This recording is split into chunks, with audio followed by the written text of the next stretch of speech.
I tracked my workload and discovered I was doing 70% of everything. My boss's only response? "You're just really efficient." So I quietly decided to let it all fall apart. It began subtly, as these things often do. I'd been at the company for a few years, steadily taking on more responsibility, or so I thought. My days felt like a blur of Slack pings, urgent emails, and last-minute requests.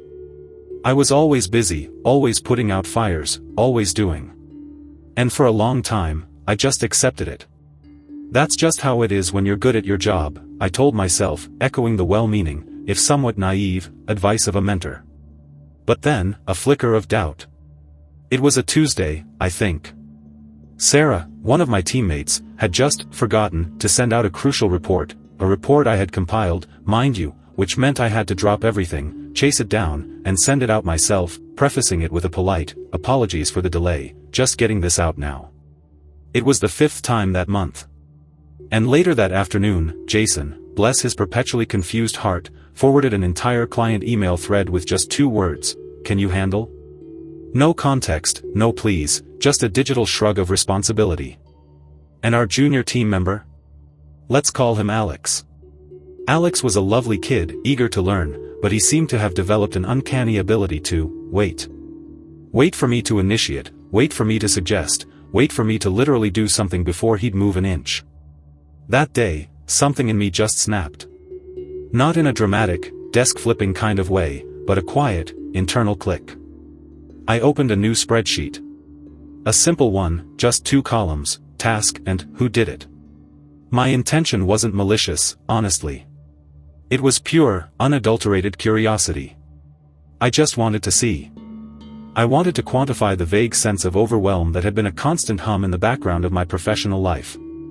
For the next few weeks, I meticulously logged everything. Every report I wrote, every client escalation I handled, every typo I fixed for Jason, and the subsequent forwarding of his emails, a particular pet peeve, every time I had to nudge Alex into action. I tracked the projects I initiated, the deadlines I met, the fires I extinguished. And as the rows filled up, a stark, undeniable picture began to emerge. It was like watching a slow-motion car crash, except I was the car, and the crash was my workload. The numbers didn't lie. They screamed. By the end of the month, the spreadsheet was a damning indictment of my supposed team. Roughly 70% of everything our team produced, from the critical to the mundane, had my name next to it. 70%. It wasn't just a feeling anymore, it was data. Cold, hard, irrefutable data. I remember staring at that spreadsheet late one night, the glow of my laptop illuminating the grim reality. It wasn't just about the quantity of work, it was the quality of work, the critical tasks, the ones that truly moved the needle. Reports? Me. Client escalations? Me. Even the basic administrative stuff that somehow fell through the cracks? Still me. I was the last line of defense, the human firewall, the unofficial team babysitter. Armed with my meticulously compiled evidence, I went into my next one-on-one with my boss. Let's call her Eleanor. Eleanor was, on the surface, a very supportive manager. Always quick with a compliment, always encouraging. I thought, naively perhaps, that she would see this data and recognize the imbalance, perhaps even commend my dedication. "Hey Eleanor," I began, trying to keep my voice even. "I've been tracking my workload lately, just out of curiosity, and I noticed something interesting." I pulled up the spreadsheet on my screen, ready to walk her through the numbers, the tasks, the sheer volume. Eleanor leaned forward, a polite smile on her face. She listened, she nodded, her eyes occasionally flicking to the screen. I explained how much I was handling, the specific examples of Jason's reliance, Sarah's missed deadlines, Alex's waiting game.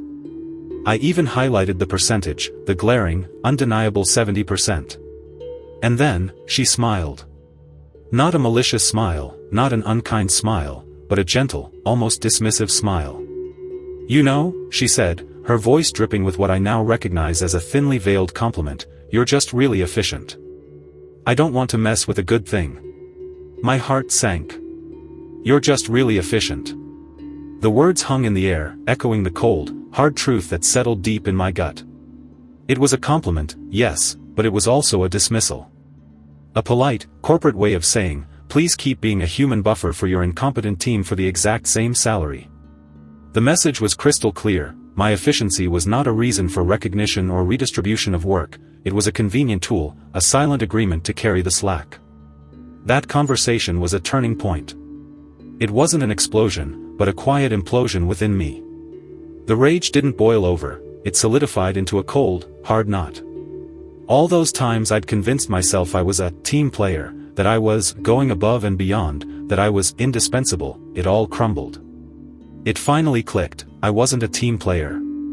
I was a crutch. And the second I stopped carrying, this place wouldn't just stumble, it would limp. It would fall. And no one, least of all Eleanor, seemed to care. My dedication, my efficiency, my willingness to pick up the pieces, it wasn't valued for my benefit, but for theirs. I was enabling mediocrity, masking incompetence, and quite frankly, burning myself out in the process. The realization was liberating and terrifying all at once. Liberating because it stripped away the illusion. Terrifying because, well, what do you do when you realize you're the only thing holding the fort together? The thought, once a vague whisper in the back of my mind, grew louder, more insistent. What if I just let it all hit the floor? I started small. Jason would forward a client thread. I'd reply, thanks for sending this over. What's your proposed next step here? Or, could you provide some more context on what you need from me on this? It wasn't aggressive, just an expectation of basic competence. Sarah's deadlines? I'd send a gentle reminder a day before, and if it wasn't met, I wouldn't swoop in. I'd let the consequence play out, gently escalating to Eleanor only when absolutely necessary, framing it as an opportunity for Sarah to develop her time management skills. With Alex, instead of doing the task, I'd offer guidance. What do you think we should do here, or walk me through your plan? The initial few weeks were chaotic, to say the least. There were dropped balls. There were confused looks. There were panicked emails from Jason asking why I hadn't jumped on something immediately. Eleanor even pulled me aside once. Is everything all right? You seem a little less hands-on. I just smiled, a knowing echo of her own earlier smile, and said, just trying to empower the team, Eleanor. Letting them take more ownership. It wasn't easy. There were moments of intense anxiety, the urge to jump in and fix things, to prevent the inevitable mess. But I resisted. I watched as deadlines were missed, as clients occasionally got agitated, as the cracks in the team's facade started to show. And slowly, imperceptibly at first, things began to shift. Sarah, after a particularly embarrassing missed deadline that required Eleanor to step in, started setting calendar reminders. Jason, after one too many "what's your plan?" responses from me, actually started formulating rudimentary plans before dumping tasks. Alex, seeing that I wasn't going to hold his hand through every single step, started to genuinely try and figure things out on his own. It wasn't a perfect transformation. We still have our moments. But the crushing weight I carried has lessened. My spreadsheet, while still showing a significant chunk of my workload, no longer looks like a personal martyr's tally. I'm no longer the sole crutch. We're still limping a bit, but at least now, everyone else is taking a few steps too. The biggest lesson? Sometimes, being a good team player means knowing when to stop carrying the entire team.